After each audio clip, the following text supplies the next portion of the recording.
ఆదికాండము 26వ అధ్యాయం.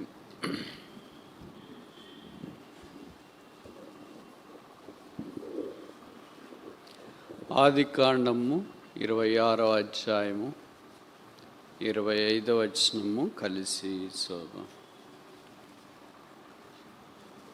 కొద్దిగా తగ్గిస్తారా?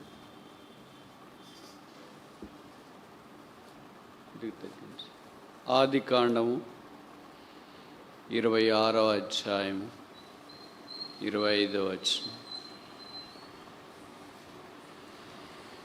అక్కడ అతడొక బలిపీఠం కట్టించి యెహోవా నామమున ప్రార్థన చేసి అక్కడ తన కూడా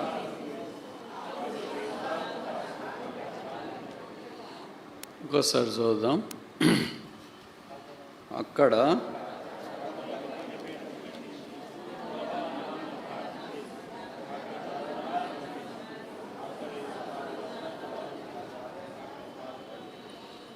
ప్రార్థన మోకరించగలిగిన వాడు మోకరించు.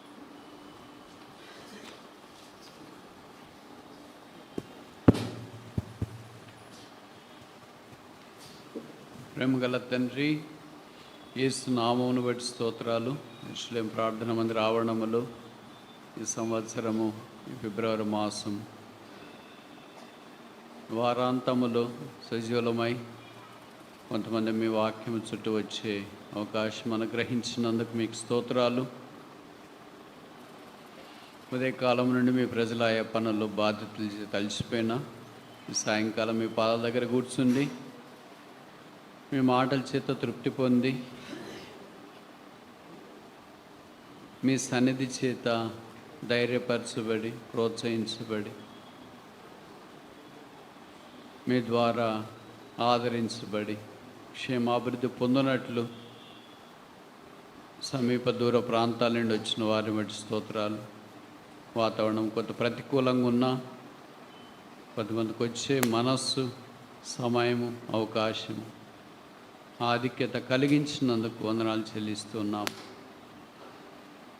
ప్రతికూల పరిస్థితిని బట్టి రాలేకపోయిన వారిని కరుణించడము, అన్నీ అనుకూలంగా ఉండి రాలేకపోయిన వారిని కూడా మీరు జ్ఞాపకం చేసుకోమని ప్రార్థన చేస్తున్నాము. పాటల ద్వారా ఇచ్చిన ప్రోత్సాహాన్ని బట్టి వందనం. మీ వాక్యము కూడా దయచేయవలసిందిగా ప్రార్థన చేస్తున్నాము.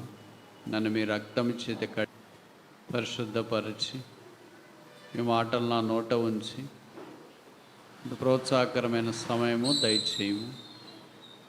రక్షణ లేనివారు రక్షణ పొందినట్లు, రక్షణ పొందిన మేము ఆత్మీయమైన ప్రోత్సాహంలోనికి రావనట్లు సహాయం చేయము. మాతో మాట్లాడము.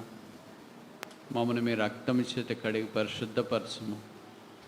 కొంత తాజాదనము దయచేయి, కొంత పురికొల్పు దయచేయి, కొంత ఊరట దయచేయి, కొంత నెమ్మది దయచేయి, కొంత ఆనందము అనుగ్రహించు, కొంత జీవము ప్రవహించినట్లు చేయి, కొంత పరిమళ వాసన దయచేయి, కొంత క్రీస్తు ప్రేమ మాలో పోయి, కొంత క్రీస్తు మనస్సు, కొంత క్రీస్తు స్వభావము, క్రీస్తు ఆలోచనలు అనుగ్రహించమని ప్రార్థన చేస్తున్నాం. పడిపోయిన మమ్మను లేవనెత్తండి.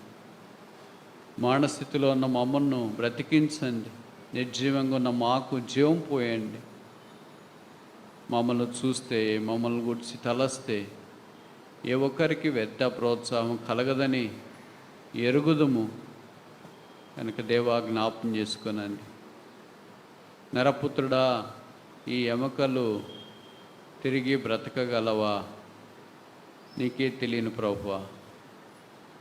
కనుక మీ స్వరం వినపడి చేసి బ్రతికించండి. ఈ నది ఎక్కడ పారునో అక్కడ సమస్తము బ్రతుకునని వాక్యంలో రాశారు కదా. పారే నదిగా మమ్మల్ని చేయండి తండ్రి.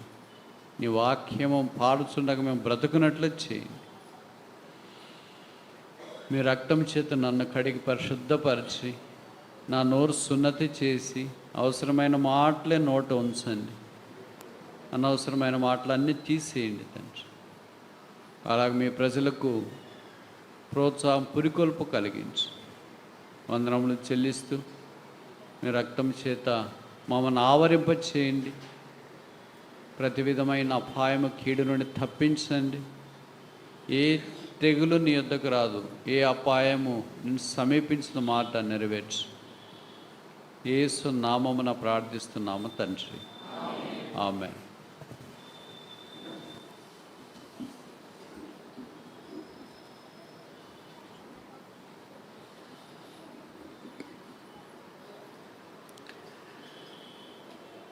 పాత నిబంధనలో మొదటి పుస్తకమైన ఆదికాండము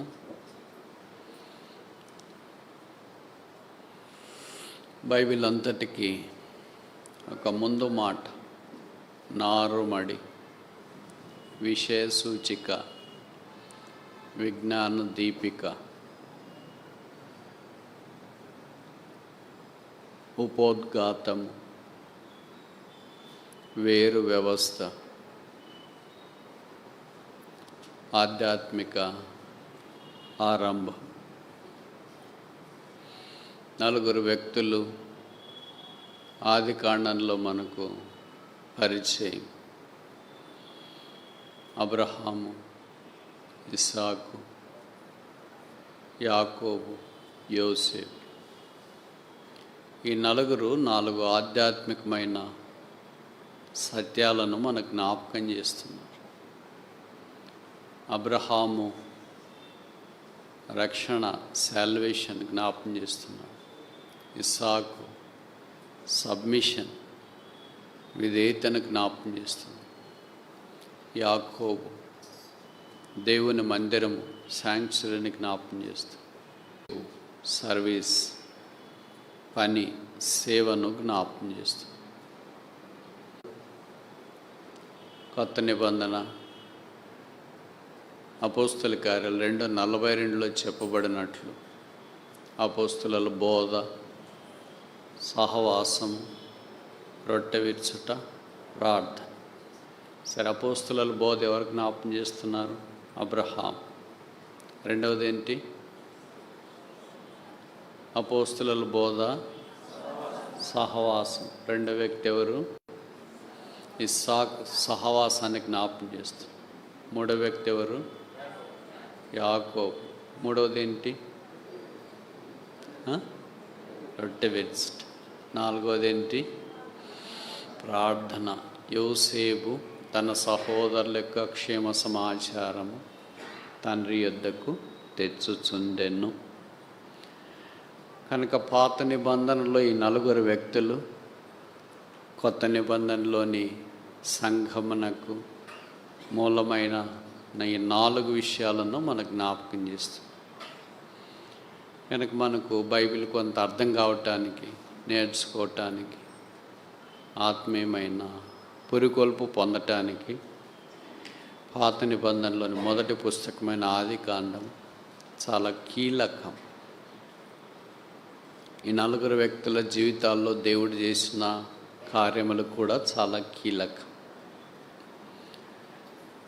మీరు అనుమతిస్తే 26వ అధ్యాయం 25వ వచనంలో రాయబడిన మాటను మనం ఈ దినము, రేపు జ్ఞాపకం చేసుకుంటూ కొన్ని సంగతులు నేర్చుకోవటానికి ప్రయత్నం చేస్తాం. అక్కడ ఒక బలిపీఠం, అక్కడ ఒక గుడారం, అక్కడ ఒక బావి. ఒక్కొక్క పూట ఒక్కొక్కటి మనం నేర్చుకుందాం. ఈరోజు అక్కడ బలిపీఠము కట్టి, ఎక్కడో కడితే కాదు, ఎవరికో కడితే కాదు, అతడికి, అక్కడ అతడికి. కనుక అక్కడ కట్టాల. ఎక్కడ?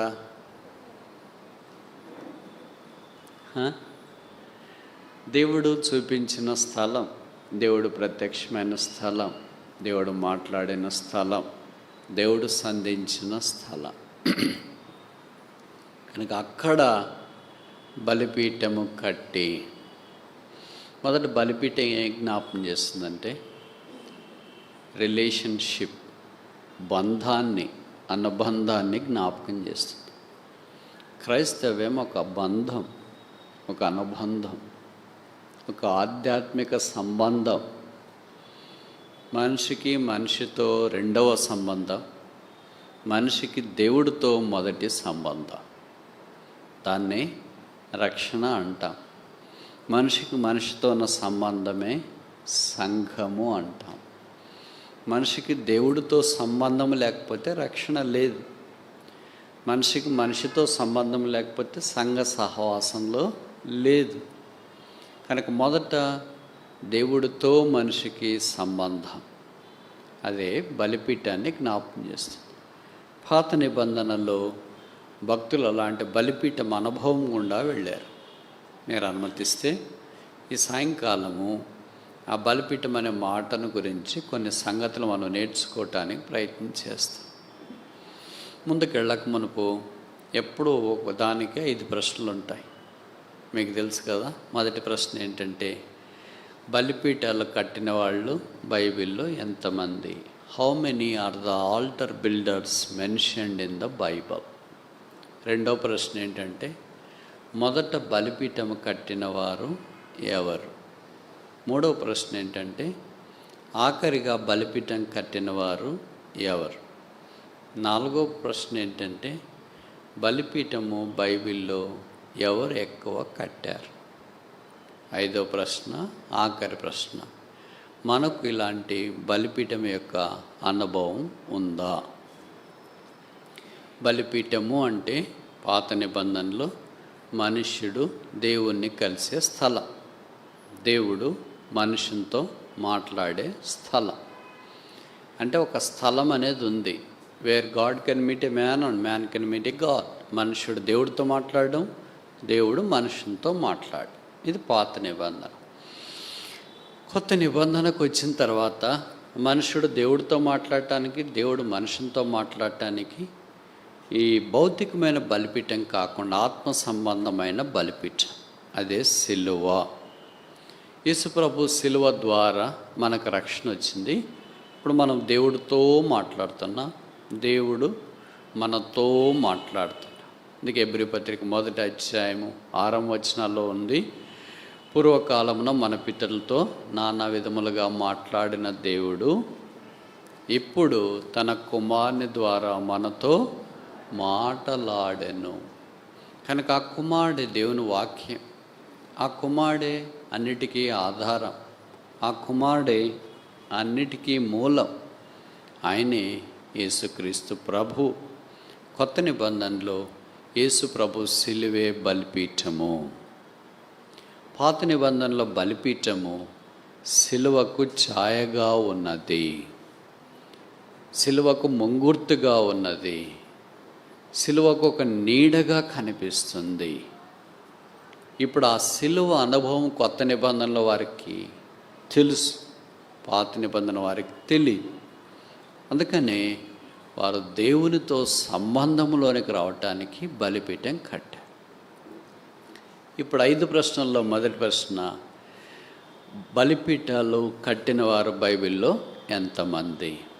జవాబు మీరు చెప్తారా, నేను చెప్పాలి?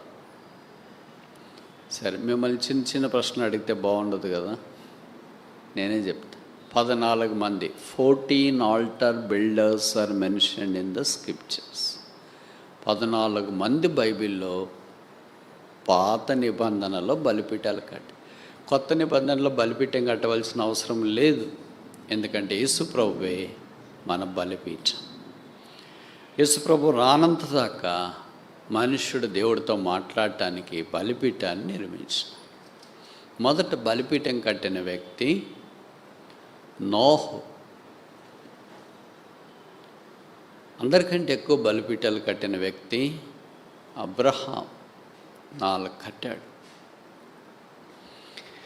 ఇప్పుడు మొదట బలిపీఠాలు అనే దానికంటే మొదట 5 వ్యక్తులు కట్టిన బలిపీఠాలు మనం చూడటానికి ప్రయత్నం చేస్తాం. ఆదికాండము 8వ అధ్యాయం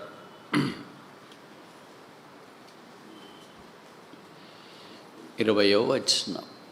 జెనసిస్ చాప్టర్ 8 వర్స్ 20. ఆదికాండము 8వ అధ్యాయము 20వ వచనం. అతడు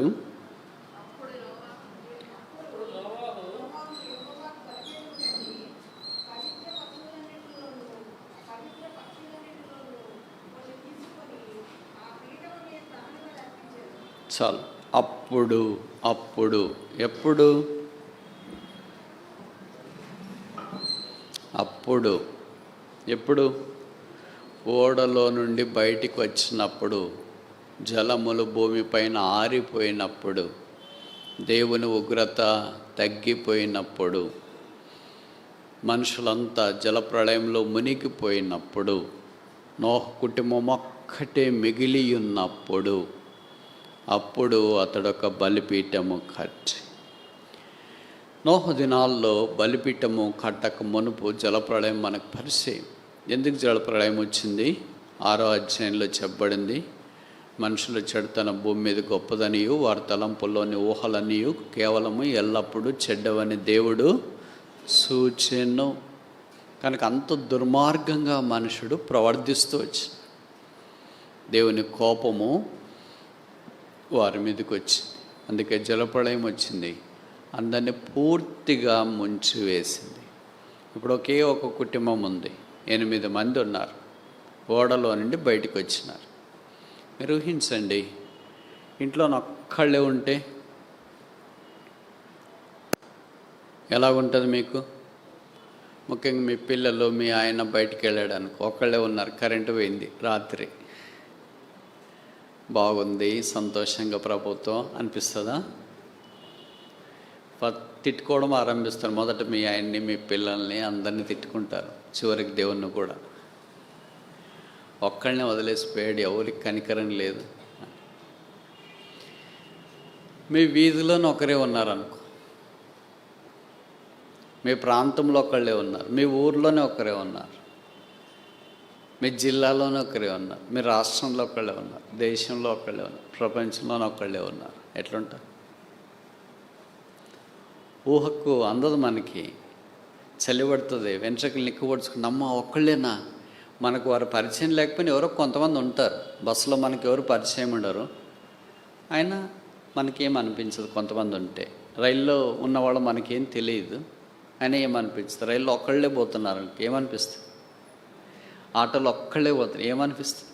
బస్సులో ఒక్కళ్ళే వెళ్తున్నారు, ఏమనిపిస్తుంది? ఈ భూమి మీద 8 మందే ఉన్నారు, ఒకే కుటుంబం. ఏమన్నా వస్తే అనుకుంటాం కదా, వచ్చేది జంతువులన్నీ వాళ్ళ దగ్గరే ఉన్నాయి. ఒకే ఒక కుటుంబము, అసలు ఊహకు అందదు. ఎలాగున్నారబ్బా, గుండె పగలు చచ్చిపోయి ఉంటాం కదా అనుకుంటాం. వాళ్ళకి దేవుడు ఎంత ధైర్యం ఇచ్చినాడంటే, ప్రపంచమంతట్లో 8 మందే ఉన్నారు. కడగబడిన నేల మీద ఉన్నారు, పవిత్రము చేయబడిన నేల మీద ఉన్నారు, శుద్ధీకరించబడిన నేల మీద ఉన్నారు. వారు చేసిన మొదటి పని బలిపీఠము కట్టుట. ఇల్లు కట్టారా? గుడారం కట్టారా? ఏమన్నా కట్టారా? The first work any builder can do in his life is establishing a relation with God. ఒక మనుష్యుడు, ఒక విశ్వాసి చేయవలసిన మొదటి పని ఏంటంటే, దేవునితో సంబంధాన్ని ఏర్పాటు చేసుకుంటాడు. దేవుడితో ఆ వ్యక్తికి సంబంధం లేదనుకోండి, దేవుడు ఆయనతో మాట్లాడట్లేదు అనుకోండి, అదంతా కేవలం మృగ్యము, వ్యర్థం.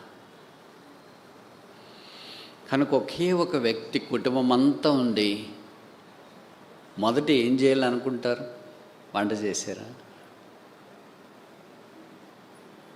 పొలం దున్నారా? విత్తనాలు వేసారా? కాపు కాసారా? ఏం చేస్తారు మొదట మీరైతే?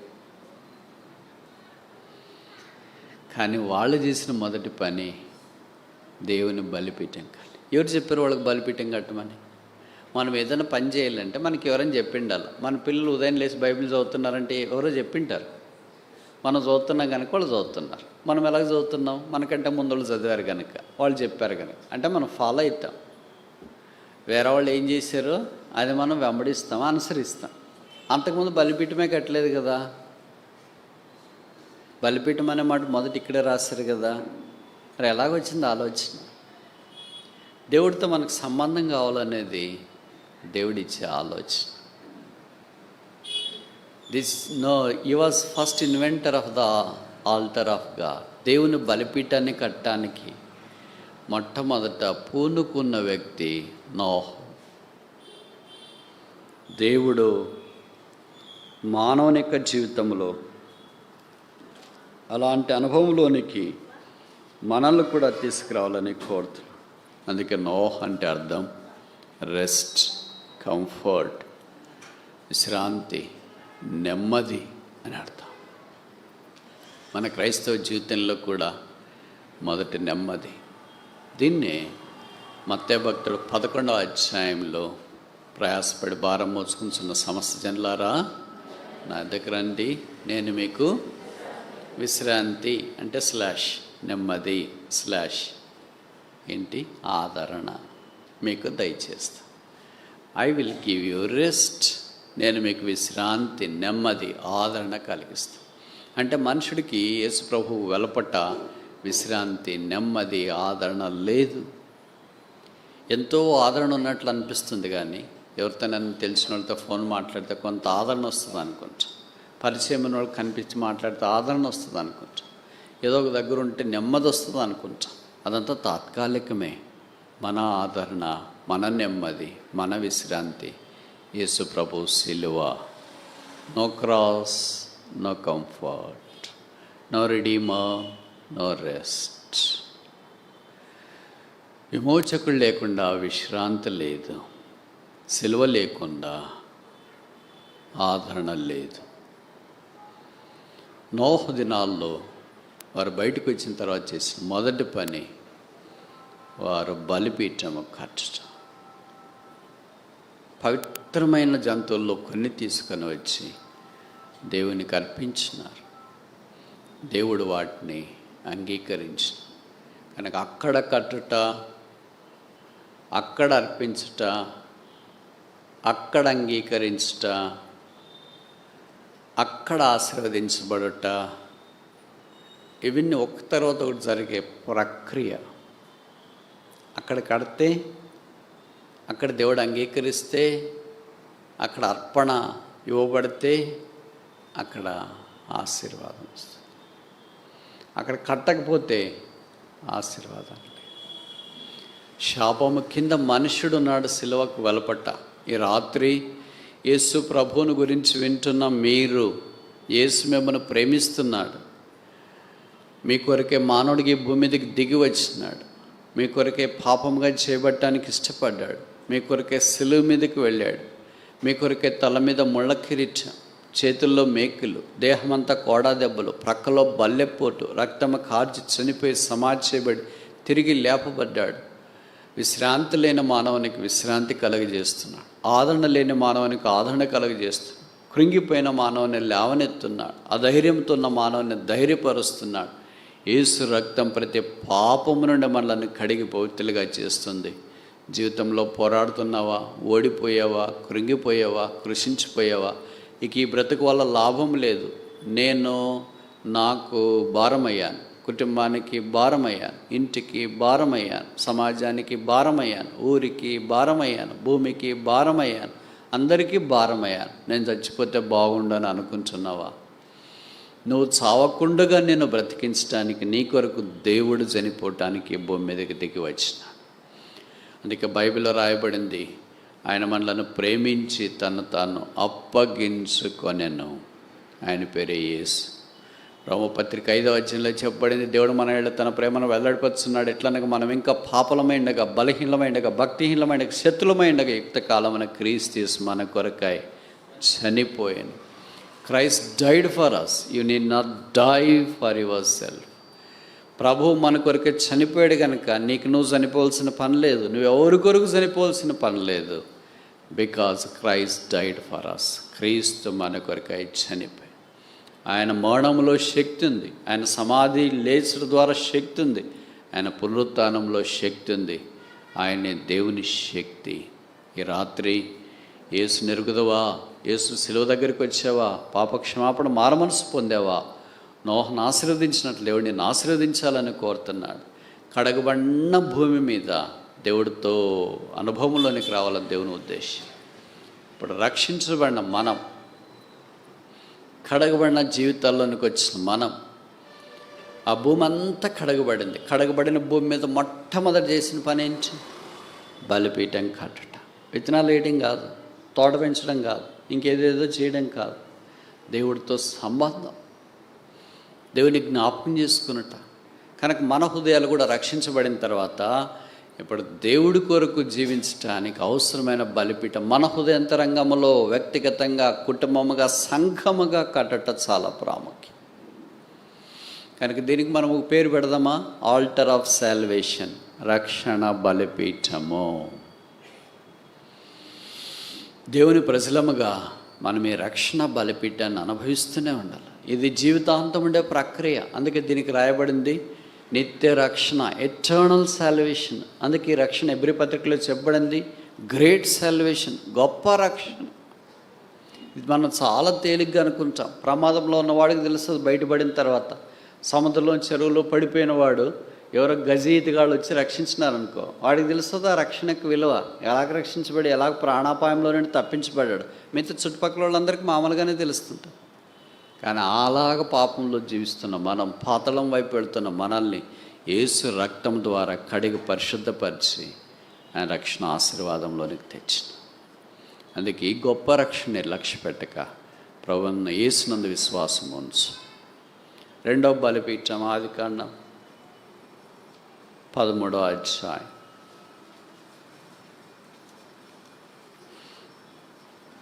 ఆదికాండం 13వ అధ్యాయం 18వ వచనం. 13:18. అమ్మా,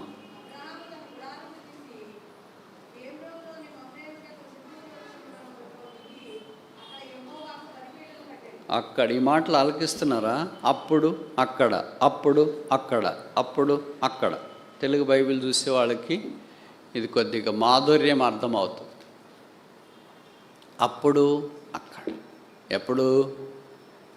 మమ్రే దగ్గరికి వచ్చినప్పుడు, హెబ్రోను దగ్గరికి వచ్చినప్పుడు, సింధూర వనం దగ్గరికి వచ్చినప్పుడు, సహవాసంలోనికి వచ్చినప్పుడు అక్కడ ఒక బలిపీఠం కట్టాను. అబ్రహాం 4 బలిపీఠాలు కట్టాడని నేను ఇంతకు ముందే చెప్తూ వచ్చినా కదా. బైబిల్ అంతట్లో అబ్రహాం దేవునితో ఎక్కువ సంబంధాన్ని నెలకొల్పడానికి ఇష్టపడ్డాడు. తన జీవితంలో పొరపాట్లున్నా, ఇబ్బందులున్నా, కష్టాలున్నా, సమస్యలున్నా, కొరతలున్నా దేవుని విడిచిపెట్టలేదు. మనం చాలాసార్లు అనుకుంటాం దేవుడు అంటే ఆపద మొక్కలవాడు. నేను ఆపదలో ఉంటే నాకు సాయం చేస్తే దేవుడు, నేను ఆపదలో ఉన్నప్పుడు నాకు సాయం చేయకపోతే ఆయన దేవుడు అని అనుకుంటాను. దేవుడు అయిన తర్వాత సాయం చేయకుండా ఎలాగుంటాడు? ఆయన పేరే సహాయకుడు. Is the helper. ఆయన మనకు సహాయం చేయటానికే ఇష్టపడతాడు. ఒక తండ్రి కుమార్తెకి సాయం చేయకుండా ఉంటాడా? తల్లి కుమారుడికి సాయం చేయకుండా ఉంటారా? ఉండరుగా. భౌతికమైన తల్లిదండ్రులే వారి పిల్లలకు సహాయం చేయడానికి ఎంతో ఊబిళ్ళూడుతుంటే పరలోకపు తండ్రి, మీ పరలోకపు తండ్రి అని బైబిల్లో రాశారు. మరి మన పరలోకపు తండ్రి మనకు సహాయం చేయకుండా ఎలాగుంటాడు? ఖచ్చితంగా సహాయం చేస్తాడు. ఆయన ఏమీ చేయకపోవడం కూడా ఒక సహాయమే. ఒకసారి చెప్పనా, మేము చాలా కాలం ప్రార్థన చేస్తున్నామండి, దేవుడు ఏం చేయట్లేదంటే ఏం చేయకపోవడం కూడా ఒక చేయడమే.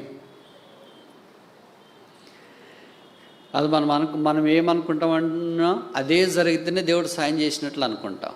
అట్లేం లేదు. ఏం జరగకపోవడం కూడా దేవుని యొక్క సహాయం. అది ఎలాగో మనకు అర్థం కాదు, తెలియదు, బోధపడదు. కానీ యోహాను 13లో చెప్పాడు, నేను చేయనది నీవు ఇప్పుడు ఎరగవు కానీ తర్వాత తెలుసుకుంటా. తర్వాత తెలుస్తుంది మనకు అర్థమైతే విషయాలు. అయ్యో నేను పలానాది కోరుకున్నాను, దేవుడు అది ఇచ్చింటి పాటికి నేను ఏమైపోయి ఉంటానో. దేవుడు అది ఇకపోవడమే నాకు మేలైంది, నా ప్రార్థన వినకపోవడమే మేలైంది, నాకు సాయం చేయకపోవడమే మేలైంది. చూడండి, చాలాసార్లు ప్రభువా నన్ను తీసుకొని మనం ప్రార్థన చేసిన, మీరు చేసినారు లేదా నేను చేసిన. దేవుడు ఆ ప్రార్థన ఆలకించింటే ఇప్పటికి ఇక్కడ ఉండంగా. ఆలకించకపోవడమే మంచిది. మన కష్టాల్లో, ఇబ్బందుల్లో, బాధల్లో, వేదనలో ఉన్నప్పుడు ఏం చేస్తాం? మరి ఇంకా దిక్కుదోచక ఫైనల్ మనకు అదే అల్టిమేటం.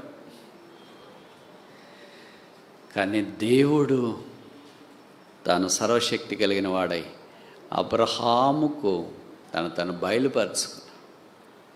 అబ్రహాము తన దేశం నుండి వేరయ్యాడు, ప్రజల నుండి వేరయ్యాడు, బంధువుల నుండి అందరి నుండి వేరయ్యాడు. ఆల్టర్ ఆఫ్ సెపరేషన్, ప్రత్యేకమైన జీవితం కొరకు బలిపీఠం. మన జీవితంలో కూడా ఆత్మ సంబంధమైన వాటి కొరకే ప్రత్యేకత అవసరం. Where there is no separation, there is no sanctification. ప్రత్యేకమైన జీవితం లేకపోతే పరిశుద్ధమైన జీవితం కలిగి ఉండలేము. Sanctification and separation are linked together. ప్రత్యేకమైన జీవితం, పవిత్ర జీవితం ఇద్దరు స్నేహితులు, జోడు గుర్రాలు, జంట నగరాలు, కౌల పిల్లలు, 2 చేతుల మాదిరి, 2 కాళ్ళ మాదిరి, 2 కళ్ళ మాదిరి, 2 చెవుల మాదిరి, 2 పెదవుల మాదిరి. ఏ చెవు మంచిదంటే ఏం చెప్పాలా? ఏ కన్ను మంచిదంటే ఏం చెప్పాలా? ఏ కాళ్ళు బాగుంటాయంటే ఏం చెప్పాలా? ఏ చేతులు బాగుంటాయంటే ఏం చెప్పాలా? అలాగే ప్రత్యేకమైన జీవితం, లోకములో నుండి, లోక పద్ధతులు, లోక ఆచారాలు, సాతాను సంబంధించిన కార్యములన్నిటి నుండి మనం బయటకు వచ్చినప్పుడు దేవుడు మనల్ని పరిశుద్ధపరుస్తుంటాడు. Sanctification is the continuous process.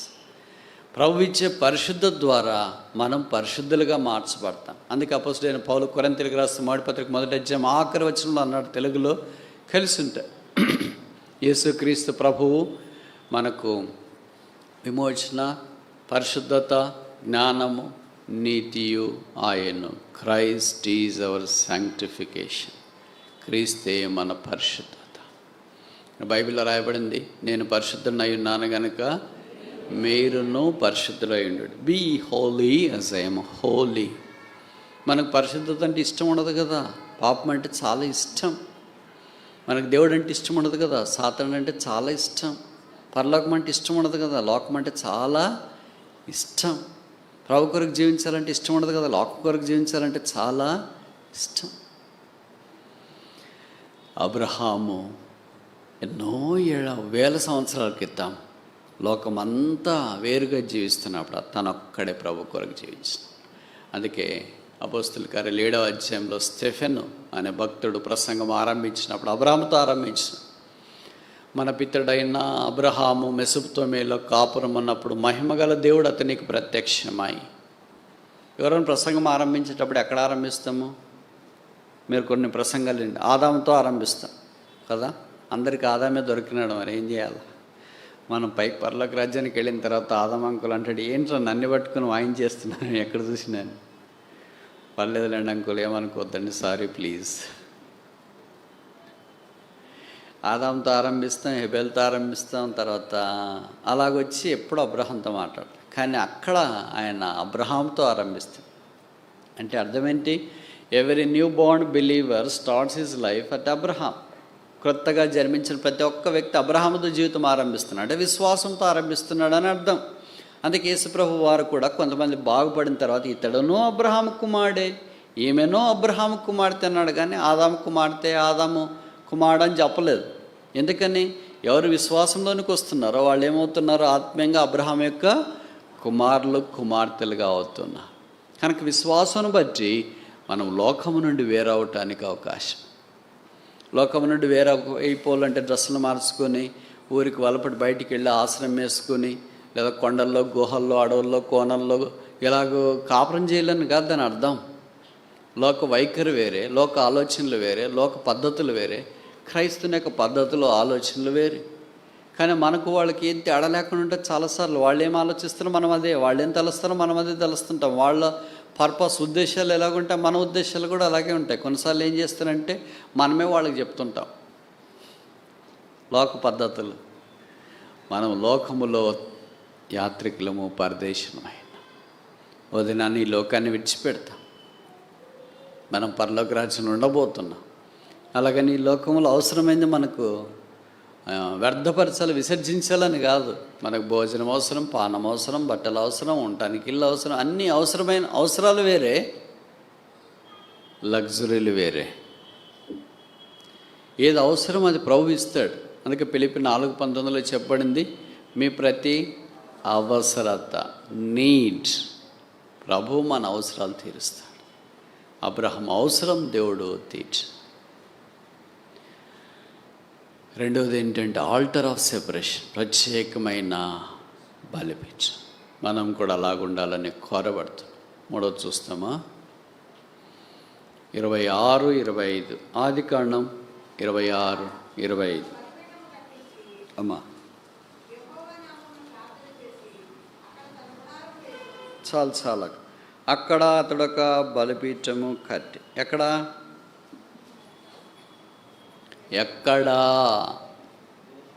అక్కడ అని వచ్చింది. ఎక్కడ 23 చదవండి. 24 చాలు. ఎక్కడ యెహోవా ప్రత్యక్ష, అది బెర్షెబా కావచ్చు, బేతేలు కావచ్చు, హెబ్రోన్ కావచ్చు, ఒక్కొక్క దగ్గర దేవుడు ప్రత్యక్షమయ్యాడు. యాకోబుకైతే బేతేలు దగ్గర ప్రత్యక్షమయ్యాడు, అబ్రహాముకైతే హెబ్రోన్ దగ్గర ప్రత్యక్షమయ్యాడు, ఎండవేయడం దగ్గర ఉన్నాడు ప్రత్యక్షమయ్యాడు. ఇప్పుడు సరే, నేను ఒక ప్రశ్న అడగమంటారా వద్దా? బైబిల్లో దేవుడు ఎన్నిసార్లు ప్రత్యక్షమయ్యాడు అని వ్రాయబడి ఉంది. రెండవది, ఎంతమందికి ప్రత్యక్షమయ్యాడు అని వ్రాయబడి ఉంది. మూడవది, ఎవరికి ఎక్కువసార్లు ప్రత్యక్షమయ్యాడు. నాలుగవది, మొదటి ఎవరికి ప్రత్యక్షమయ్యాడు. ఇప్పుడు ఐదవది ఆఖరి ప్రశ్న, బలమైన ప్రశ్న. మనకేమన్నా అట్లాంటిది ఉందా?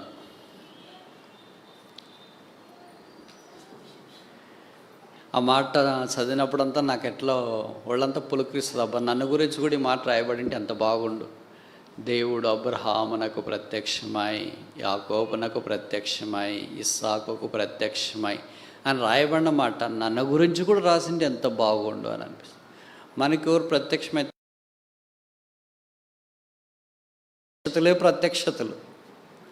పౌలు కొత్త నిబంధనలో నాకు కలిగిన ప్రత్యక్షతలో నేను అతిశయించకుండానట్లు ఆయన రాస్తే, ఆయనకేమో ప్రభుని గురించిన ప్రత్యక్షతలు, మనకేమో సైతాను లోకాన్ని గురించిన ప్రత్యక్షతలు. ఇంకా మనం ఏం చేస్తాం? బ్రదర్, ప్రభు మాట్లాడుతున్నాడండి, ఏం చేస్తాం? ప్రభు మాట్లాడతాడా? దయ్యం మాట్లాడతాడు. యెహోవా అతనికి ప్రత్యక్షమై. సరే, ఇప్పుడు జవాబు చెప్పిన దాదాపు 40 సార్లు యెహోవా ప్రత్యక్షమైనని రాయబడి. ప్రత్యక్షము, దేవుని ప్రత్యక్షత అనుభవించిన వాళ్ళు లేదా వారికి ప్రత్యక్షమైన 15 మందికి. మన సంగతి ఏంటి? జీవితంలో అదొక్కటి ఒకసారి నాకు జరిగితే చాలనిపిస్తుంది. అంతటా యెహోవా అతనికి ప్రత్యక్షమై. ఇప్పుడు కొత్త నిబంధనలో యేసుక్రీస్తు ప్రభువే మన ప్రత్యక్షత. అందుకే యోహాను సువార్త 1వ అధ్యాయంలో మనకేం కనిపిస్తుందంటే, ఆయన కృపా సత్య సంపూర్ణుడుగా మన మధ్యన విశేష. ఇప్పుడు తీతుకు రాష్ట్ర అపోస్తలుడైన పౌలు 2వ అధ్యాయంలో అంటాడు, దేవుని ఎడల, మానవుని ఎడల దేవునికున్న, చదండి 15-16 తీతు పత్రిక 2వ అధ్యాయము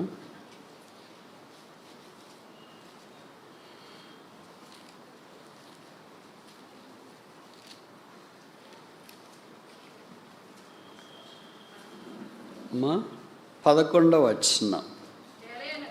ఏలైనగా సమస్త మనుషులకు,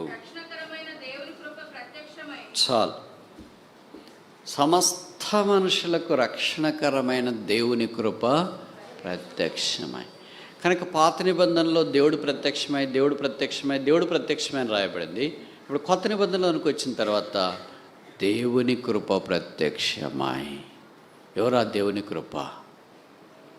యోహాను సువార్త 1వ అధ్యాయంలో ఆ కృపా సత్య సంపూర్ణుడుగా మన మధ్య యేసుక్రీస్తు ప్రభువే ఆ దేవుని కృప. కనుక యేసుక్రీస్తు ప్రభువే మనకి ఇప్పుడు ప్రత్యక్షమైనాడు. ఆయన మానవుడిగా సశరీరుడిగా దిగి వచ్చినాడు, మానవుడిగా జీవించినాడు, తిరిగి శిలువ మీదకి వెళ్ళి రక్తము కార్చి చనిపోయి సమాధి చేయబడి 3వ దినాన్ని లేపబడ్డాడు. There is no greater revelation than the revelation of the person of Jesus Christ. యేసు ప్రభువు యొక్క ప్రత్యక్షత కంటే అధికమైన ప్రత్యక్షత ఇంకేమీ లేదు. మన పితరులందరూ దేవుని యొక్క స్వరాన్ని విన్నారు, దేవుని ప్రత్యక్షతను రాయబడింది. కొత్త నిబంధనలో దేవుడే దేవుని కుమారుడుగా ప్రత్యక్షమై. కనుక ఈ ప్రత్యక్షత ఇంకా గొప్పది.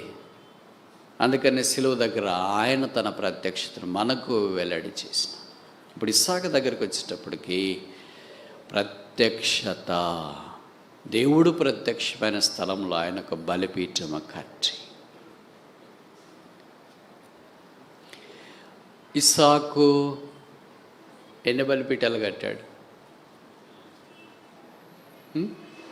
ఎన్ని కడితే మనకేం బ్రదర్ అని మీరు అంటారేమో. ఎక్కువ కట్టే కొలది దేవుడితో వాళ్ళకి ఎక్కువ సంబంధం ఉంది అని అర్థం. ఇప్పుడు చూడండి, అబ్రహాంతో వాళ్ళ బంధువు ఉన్నాడు, పేరు లోతు. 20 ఏళ్ళు అబ్రహాంతోనే ఉన్నా సొదొమ గొమొర్రా దగ్గర. ఎన్ని బలిపీఠాలు కట్టాడు? ఒక్క బలిపీఠం కూడా కట్టలేదు. ఈ బిల్ట్ నో ఆల్టర్. అబ్రహాం లాంటి వాడు బంధువు అయ్యుండి దేవుడితో సంబంధం లేకుండా మనిషి ఉంటాడా? ఉంటాడని బైబిల్లో రాసినారు.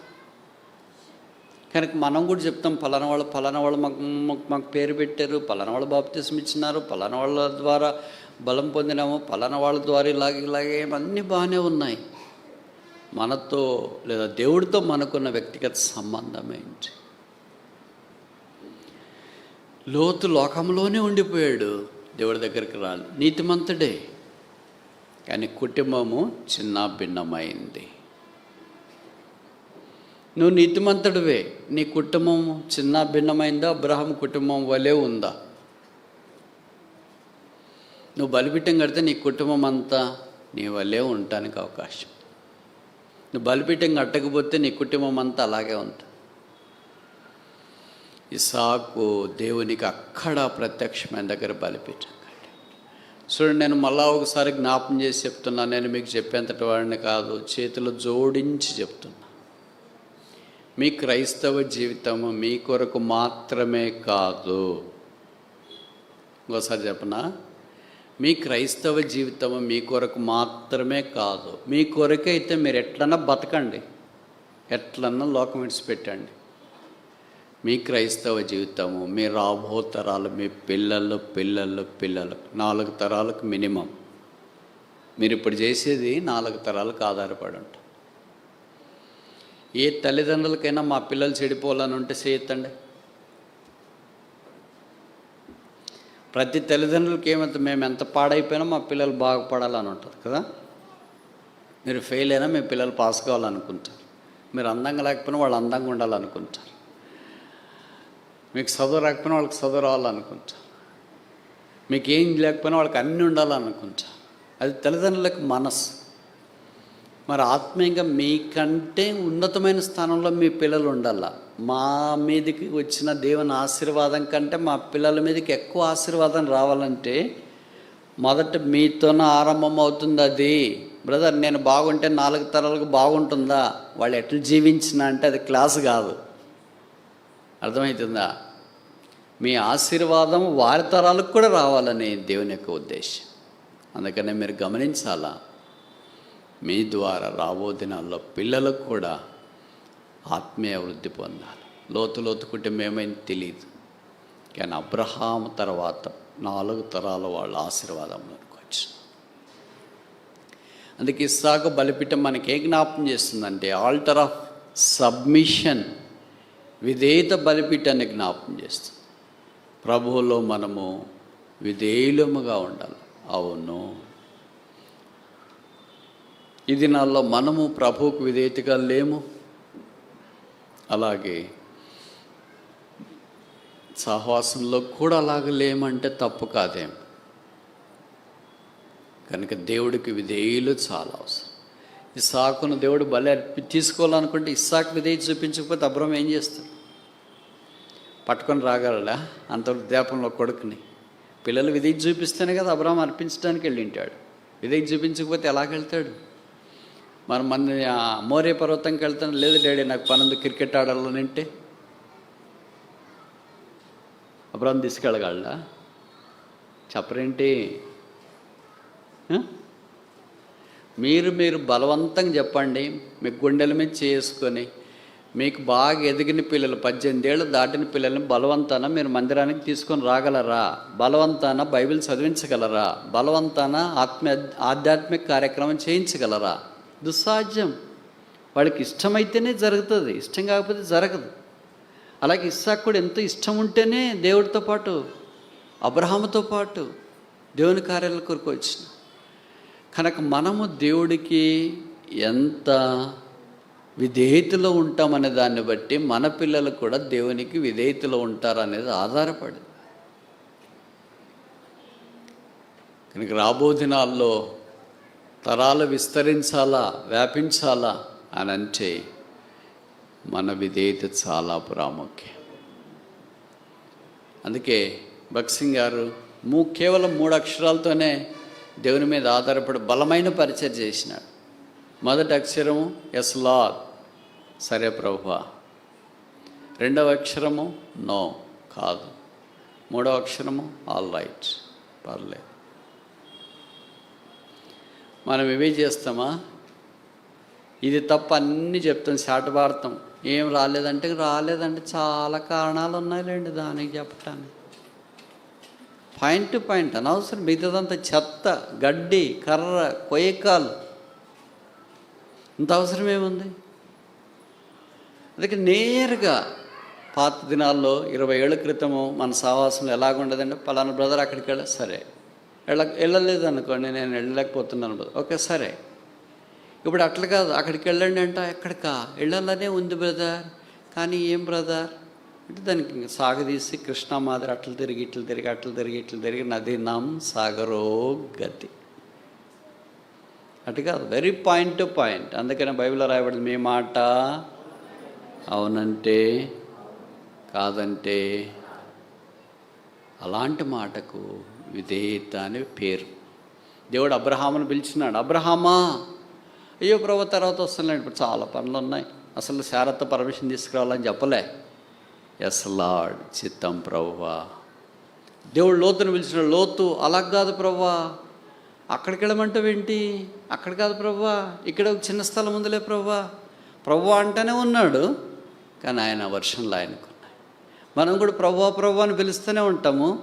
మన పద్ధతులు, మన వర్షన్లు, మన ఆలోచనలు, మన ఐడియాలు, మన సంకల్పాలు అన్నీ మనకుండానే ఉంటాయి. A person who calls him a Lord has no free will. ప్రభువా అని పిలుచువాడు తన ప్రభువు యొక్క ప్రభుత్వానికి పరిపూర్ణంగా విధేయుడు. అలాంటి విధేయుడు కాని వాడిని ఆయన ప్రభుత్వంలో ఎలాగుంటాడు? ఉండడం సాధ్యమేనా?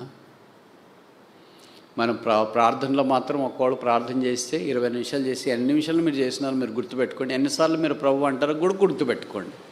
ఎన్నిసార్లు ఆ ప్రభుకి సరే ప్రభు అని చెప్పినారో కూడా మీరు గుర్తుపెట్టుకోండి. నాకు తెలిసి లేదనుకుంటా కదా. ఈ ప్రభు అనే దైవికమైన పదం తార్సువాడైన సౌలు దమస్క్ మార్గంలో వెళుతున్నప్పుడు ప్రభు ఆయనకు ప్రత్యక్షమై ఆయనతో మాట్లాడటానికి పూనుకున్నాడు. అప్పుడు తార్సువాడైన సౌలు పలికిన మొదటి మాట, లార్డ్ హూ ఆర్ట్ దౌ, ప్రభువా నీవెవడవు. కనుక ఆయన ప్రభుత్వం కిందకి మనం రావాలి. ప్రభుత్వం ఏం చేస్తుందంటే, ఆయన ప్రభుత్వం మన నుండి విధేయత కోరుతుంది. No submission, no blessing. విధేయత లేకపోతే ఆశీర్వాదం. అందుకే మన జీవితంలో చాలామందికి సంతోషం లేకపోవటానికి రక్షణానందం అంటారు, ది జాయ్ ఆఫ్ సాల్వేషన్. కారణం ఏంటంటే కుయుక్తి, వంకరతనము, అది లేనిపోని మాటలు మాట్లాడడం, కప్టప్ మాటలు, లేని వాటిని పుట్టించి వ్యర్థమైన మాట, ఇవన్నిటిని బట్టి ఏమైపోయిందంటే రక్షణానందం వెళ్ళి. అందుకే 51వ కీర్తనలో దావీదు అన్నాడు, రక్షణానందం నాకు మరలా కలిగించు. ఇప్పుడు ఎన్ని బలిపీఠాలు చూసాము? ఎన్ని చూసామమ్మా? 3. మొదటిది ఏంటి? ఆల్టర్ ఆఫ్ సాల్వేషన్, రక్షణ బలిపీఠము. ఎవరు కట్టారు? నోహ్ కట్టారు. రెండవది ఏంటి? ఆల్టర్ ఆఫ్ సెపరేషన్, ప్రత్యేకత కొరకైన బలిపీఠం. ఎవరు కట్టారు?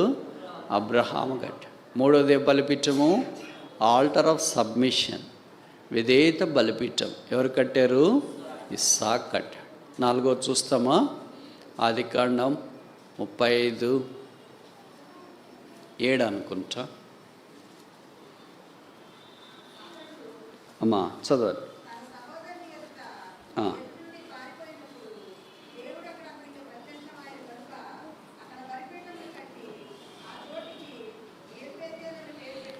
ఎక్కడక్క? ఎక్కడ? అక్కడ. ఎక్కడక్కడంటే దేవుడు అతనికి, చూడండి మాట ఎంత చక్కగా రాశారు కదా. అబ్రహామునకు దేవుడు ప్రత్యక్షమై, ఇస్సాకుకు దేవుడు ప్రత్యక్షమై, యాకోబుకు దేవుడు ప్రత్యక్షమై, అక్కడ దేవుడు అతనికి ప్రత్యక్షమైనందున దేవుని ప్రత్యక్షత వారు చూస్తూ వచ్చిన ఆ స్థలం నాకు ఎల్బెతేల్ అని పేరు పెట్టాను. యాకోబు ఎన్ని బలిపీఠాలు ఎలా కట్టాడు? ఎన్ని కట్టాడు? ఎవరెన్ని కడితే మనకేముంది, మనం కడితే కదా అనుకుంటాం కదా. అందుకే కుటుంబం అంతా తీసుకొని వచ్చిన 35వ అధ్యాయంలో రాయబడింది, మనము లేచి బేతేలునకు వెళ్ళుదాము. మనము లేచి, నేను కాదు, నేను ఒక్కడ రావడం గొప్ప సంగతి కాదు, మనము కుటుంబం అంతా రావడం గొప్ప సంగతి. అందుకే ఈ సంవత్సరం మీకు వాగ్దానాలు కూడా ఇచ్చింటారు కదా, కుటుంబ వాగ్దానాలను తీసుకుంటారు. కొంతమంది ఏం వాగ్దానం వచ్చింది ఇస్తారంటే మీకు మర్చిపోయింటారు. వాళ్ళు బైబిల్ ఎక్కడో పడిపోయి ఉంటాయి, కొన్ని ఎక్కడో ఇళ్లలో పడిపోయి ఉంటాయి, కొన్ని ఎక్కడో పడిపోయి ఉంటాయి, కొన్ని డ్రైనేజ్లో పడిపోయింటాయి, ఎక్కడ పడిపోయింది తెలియదు. ఇప్పుడు వాళ్ళు గుర్తు చేసుకుంటుంటారు. అందుకే నేను ఒక చిన్న సలహా మీకు ఇవ్వాలని కోరుతున్నారు. మీకు కూడా తెలుసు అనుకుంటా, కొంతమంది పాటిస్తుంటే చాలా మంచిది. మీకు ఇవ్వబడిన మొదటి కుటుంబ వాగ్దానం, తర్వాత యజమానురాలు, పిల్లల వాగ్దానాలు అట్లా వరుసగా రాసుకోండి. లేదా కంప్యూటర్ ఉంటే టైప్ చేసుకోండి. దాన్ని A4 సైజ్ పేపర్లో ప్రింట్ తీసుకోండి. దాన్ని ఫోల్డర్ అంటే లామినేట్ లేదా ఒక ప్లాస్టిక్ కవర్లో లామినేట్ చేసుకోండి. ప్రతిరోజు ఉదయం కానీ రాత్రి కానీ కుటుంబ ప్రార్థన చేసుకునేటప్పుడు వరుసగా చుట్టూరు కూర్చున్నప్పుడు వాగ్దానాల పేపర్ అంతా అక్కడ పెట్టుకొని ఎవరు ప్రార్థన చేస్తారో వాళ్ళు, బ్రదర్ ప్రార్థన చేస్తే బ్రదరు, సిస్టర్ చేస్తే సిస్టర్, పిల్లలు చేసి ఎవరు ప్రార్థన చేసినా వాగ్దానాలన్నీ క్లెయిమ్ చేయండి.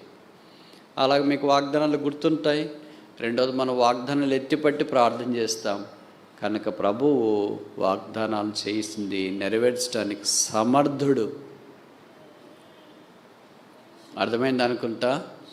ఈ పద్ధతి మీరు చేయకపోతే చేయటానికి ప్రయత్నం చేయండి. ఇది ఎవరికి వర్తిస్తుంది అంటే కుటుంబ ప్రార్థన చేసుకునే వాళ్ళకి వర్తిస్తుంది. మేము కుటుంబ ప్రార్థన ఎప్పుడో మానేసినామనే వాళ్ళకి ఇదేం వర్తించదు. ఆ స్టేజ్ దాటిపోయినామనే వాళ్ళకి కూడా ఇది వర్తించదు. మా కుటుంబం లేదనే వాళ్ళకి కూడా ఇది వర్తించదు. సరే, అట్లాంటి మా మనసాక్షి వాత వేయబడింది అనే వాళ్ళకి కూడా ఇది వర్తించదు. ఇది ఎవరికి వర్తిస్తుంది అంటే ప్రాథమికంగా ఆత్మీయంగా ఇంకా మేము మొదటి దశలోనే ఉన్నాము, దేవుడు మాతో మాట్లాడాలా, మా ప్రార్థన ఆలకిస్తాడు, దేవుడు మాకు ఇచ్చిన వాగ్దానాలు నెరవేర్చాలనే వాళ్ళకి మాత్రమే వర్తిస్తాడు. అలాంటి వాళ్ళు ఈ ప్రయత్నాలు మీరు చేయొచ్చు. అప్పుడు దేవుడి యొక్క అద్భుతం ఎలాగ జరుగుతుంది చూడండి. యాకోబు అలాగో దేవుని సన్నిధిలో వాగ్దానం ఇచ్చి, దేవుని వాగ్దానాలు కోరి, అందుకే ఇక్కడ 35లో అన్నాడు కదా, నా శ్రమ దినమందు నాకు ఉత్తరం ఇచ్చిన దేవుడు. శ్రమ దినమందు ఆయన ఉత్తరం ఇచ్చేది. ఆ దేవుని కొరకు యాకోబు ప్రార్థన చేసిన, యాకోబు దేవుని మందిరానికి వచ్చిన, మందిరం యొక్క సమృద్ధిని ఆయన అనుభవించిన. అందుకనే దేవుని ప్రజలు సహవాసముగా చేరరావటానికి ప్రయత్నం చేయండి వీలైనంత దాకా. బైబిల్లో రాయబడింది కదా, హెబ్రీ పత్రికలో, ఆ దినం సమీపించిన కొలది మీరు సమాజముగా కూడుట మానక. అంటే మానే పరిస్థితులు చాలా వస్తాయి. వర్షాలు వస్తాయి, కరోనా వస్తుంది, ఇంకేంటి ప్రతికూల పరిస్థితులు చాలా వస్తాయి. మానక దేవుని ప్రజలకు కలిసి వచ్చడం ద్వారా ఆత్మ సంబంధమైన ఆశీర్వాదం మనం పొందాం. ఇది ఆల్టర్ ఆఫ్ శాంక్చురీ అంటే దేవుని సంఘం యొక్క బలిపీఠం లేదా పరిశుద్ధ స్థలం అనే బలిపీఠం. 5వ దాకా చూసి ముగిస్తామా? నిర్గమకాండం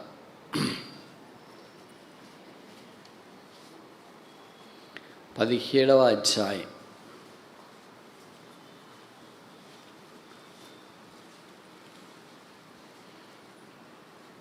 15వ వచనం.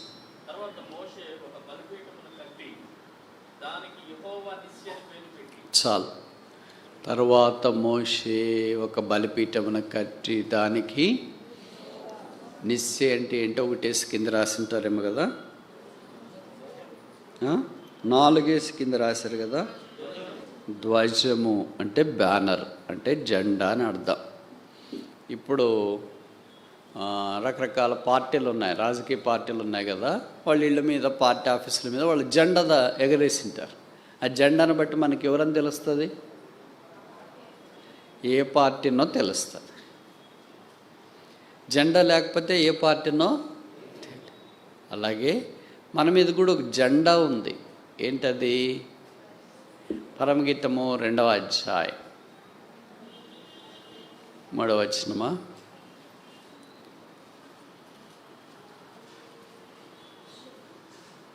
పరమగీతము 2వ అధ్యాయం 3వ వచనం.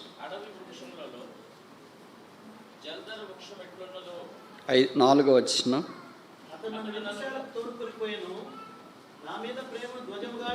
చాలు, నా మీద ప్రేమను. సరే, నేను ఇప్పుడు ఒక ప్రశ్న అడగవచ్చా? అంటే 5 ప్రశ్నలు ఉంటాయి. మొదటి ప్రశ్న, ధ్వజము అనే మాట బైబిల్ ఎన్నిసార్లు రాశారు? మొదట ఎవరికి ధ్వజం? ధ్వజం అంటే బ్యానర్, జెండా. ఆఖరికి ఎక్కడ రాయబడింది? ఎన్ని సందర్భాల్లో ఎవరికి ఎక్కువసార్లు ప్రస్తావించబడింది? మన విషయం ఏంటి? జెండా విజయాన్ని జ్ఞాపకం చేస్తుంది. హిమాలయ పర్వతాలు ఎవరైనా ఎక్కారనుకో భారతీయులు, ఏం బాతారు అక్కడ? జెండా బాత. చంద్రమండలానికి వెళ్ళారనుకో భారతీయులు, ఏం బాతారు అక్కడ? జెండా. భారతదేశం వరల్డ్ కప్లో గెలిచిందనుకో, ఏం పట్టుకొని తిరుగుతారు? కనుక జెండా ఏ జ్ఞాపకం చేస్తుందంటే విజయాన్ని జ్ఞాపకం చేస్తుంది. విజయం లేకపోతే ఏం లేదని అర్థం? జెండా లేదు. లేదా జెండా లేకపోతే ఏం లేదని అర్థం? విజయం. ఇప్పుడు ఎలక్షన్లు ఉంటాయనుకోండి, గెలిచిన వాళ్ళు జెండా పట్టుకొని తిరుగుతారా? ఓడిన వాళ్ళు జెండా పట్టుకొని తిరుగుతారు? మీరు అప్పుడు దాకా ఏం చేస్తారంటే, ఎలక్షన్లు జరిగేదాకా ఊరంతా రకరకాల జెండాలు రెపరెపలాడుతుంటే, అన్నీ ఎర్రవి, పచ్చవి, ఆఖరి తెల్లతే అన్నీ. కరెక్ట్ రిజల్ట్స్ వచ్చిన రోజు నెక్స్ట్ చూస్తే ఏ జెండాలు ఉంటాయి? మిగతావన్నీ ఎవరు తీసుకెళ్ళారు? మీరు చూడండి, ఇది బాగా అబ్జర్వ్ చేయండి. ఒక పార్టీ, రాజకీయ పార్టీ ఓడిపోతే, అయ్యో ఓడిపోయాం కదా అని వాళ్ళు వచ్చి జెండాలు వీక్కొని పోరు. ఎందుకంటే ఓడిపోయిన దుఃఖంలో వాళ్ళు ఉంటారు. ఎవరు వీకేశారు మరి? మీరు బాగా అబ్జర్వ్ చేయండి, ఉండదు ఎక్కడ. జెండాలు ఉండవు, ఫ్లెక్సీలు ఉండవు, ఎక్కడ ఉండవు. ఇంకా అవి ఎక్కడ మాయమైపోతే ఏమో, ఎవరు తీసుకెళ్తారో తెలియదు, ఏం జరుగుతుందో తెలియదు. ఎవరు గెలిచినారో వాళ్ళ జెండాలు ఉంటాయి, వాళ్ళ ఫ్లెక్సీలు ఉంటాయి, వాళ్ళ బ్యానర్లు ఉంటాయి, అన్నీ వాళ్ళదే ఉంటాయి. ఓడిన వాళ్ళతో ఉండదు. కానీ అన్నీ జరిగేటప్పుడు మాత్రం అందరూ రకరకాల ఊరంతా అవే అనేటట్లు ఉంటాయి. ఇప్పుడు యేసుక్రీస్తు ప్రభు వారు మన పక్షాన సెలవులో విజయం సాధించినాడు. ఆయన జెండా విజయపు జెండా. అతడు నన్ను విందుశాలకు తోడుకొని వచ్చెను, నా మీద ప్రేమను ధ్వజముగా. Is banner over me was love. ఏ జెండా ఇది? ప్రేమ జెండా. ఏ జెండా ఇది? సిలువ జెండా. ఏ జెండా ఇది? యేసు జెండా. ఏ జెండా ఇది? యేసు రక్తపు జెండా. ఏ జెండా ఇది? పరలోకపు జెండా. ఏ జెండా ఇది? శాశ్వతమైన జెండా, రంగుబోని జెండా, మడత పెట్టబడని జెండా, ఓడిపోని జెండా, సదాకాలం ఉండే జెండా. అదే ఆధ్యాత్మికమైన జెండా, పరిశుద్ధమైన జెండా, దైవికమైన జెండా, ఎప్పుడు నిలిచిండే జెండా. అదే యేసు ప్రభువు యొక్క సిలువ విజయం. మోషే అమాలేకీయుల మీద యుద్ధం చేసినప్పుడు దేవుడు వారికి విజయం ఇచ్చినాడు. విజయాన్ని పురస్కరించుకొని ఒక జెండా కట్టాడు. కనుక మనం కూడా ఈ లోకంలో ఎన్నో విషయాలు ఓడిపోయినా, పడిపోయినా, పాడైపోయినా పర్లేదులే, ప్రభుకు స్తోత్రాలు. నీతిమంతుడు 7 మార్లు పడినా తిరిగి లేస్తాడు. అందుకలా మీకాలో రాయబడినట్లు, సాతానా, శత్రువా, నా మీద అతిశయపడద్దు, నేను పడినా లేస్తా. నన్ను ఆయన నిలవబెట్టడానికి సమర్థుడు.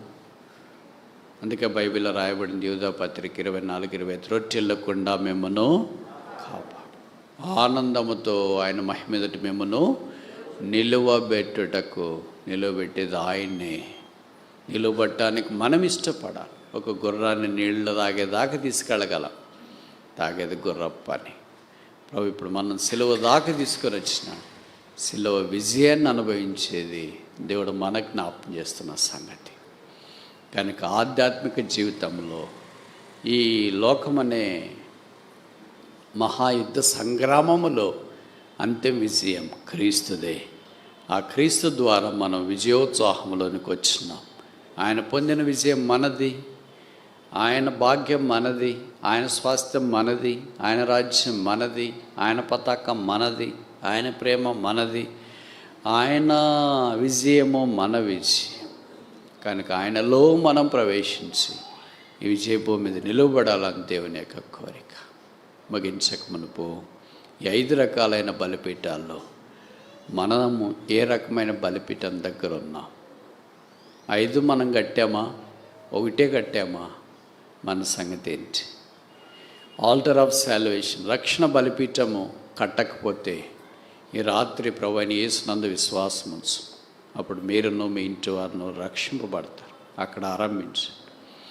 రెండవది, రక్షణ బలిపీఠం దగ్గరికి వచ్చింటే ప్రత్యేకత బలిపీఠం, ఆల్టర్ ఆఫ్ సెపరేషన్, లోకము నుండి వేరే పద్ధతుల నుండి, లౌక్యము నుండి వేరే ప్రత్యేకంగా ప్రభు కొరకు జీవించాలి. మూడవది, అలాగ ప్రత్యేకంగా జీవిస్తుంటే దేవుడికి విధేయత చూపించడం, సబ్మిషన్, ఎస్ లార్డ్, చిత్తం ప్రభువా అనే అనుభవంలోనికి మనం రావాలి. ఇది కూడా మనం చేస్తుంటే నాలుగవది, దేవుని ప్రజల యొక్క సహవాసంలోనికి మనము లేచి బేతేలునకు వెళ్ళదమన్నాడు. కనుక యాకోబు లేచి బేతేలుకి వెళ్ళినట్లు మనము లేచి దేవుని ప్రజల మధ్యలోనికి, దేవుని సంఘం దగ్గరికి రావాలని దేవుడు కోరుతున్నాడు. అక్కడ కూడా మనం వస్తుంటే అప్పుడు 5వది, ఆల్టర్ ఆఫ్ సక్సెస్, విజయపు బలిపీఠం. అది మోషేది. బైబిల్లో రాయబడింది, మోషే కంటే గొప్పవాడు ఇక్కడ ఉన్నాడు. మోషే 40 ఏళ్ళే ప్రజలను నడిపించినాడు. ఈ రాజు నిత్యము నడిపించు. మోషేకి లేడు, కానీ మోషే కంటే గొప్పవాడు ఇక ఉన్నాడు. మోషే దేవుని చూచినాడు, కానీ మోషే కంటే గొప్పవాడు దేవుని యొద్ద నుండి మన దగ్గరికి వచ్చినాడు. మోషే ప్రత్యక్ష గుడారాన్ని నిర్మించినాడు. మోషే కంటే గొప్పవాడు తానే ప్రత్యక్ష గుడారంగా మన మధ్యలోనికి వచ్చినాడు. మోషే దేవుడికి విధేయత చూపించి తప్పిపోయాడు. మోషే కంటే గొప్పవాడు దేవునికి విధేయత చూపించి మనల్ని ఆ విధేయతలోనికి నడిపించినాడు. మోషే దేవుని మహిమలో కనిపించినాడు. మత్తయి 17లో రూపాంతర కొండ మీద మోషే కంటే గొప్పవాడు దేవుని మహిమ మూర్తిమంతమనై ఉన్నాడు. ఆ మహిమలో మనము దినాన ప్రవేశించిన ఆయన ఇదిగో మోషే కంటే గొప్పవాడు అని మనం ఆరాధించి విజయభూమి మీద నిలబడబోతున్నాం. ఈ రాత్రి మన జవాబేంటి? అక్కడ అతడు యెహోవాకు బలిపీఠము కట్టి ప్రార్థన.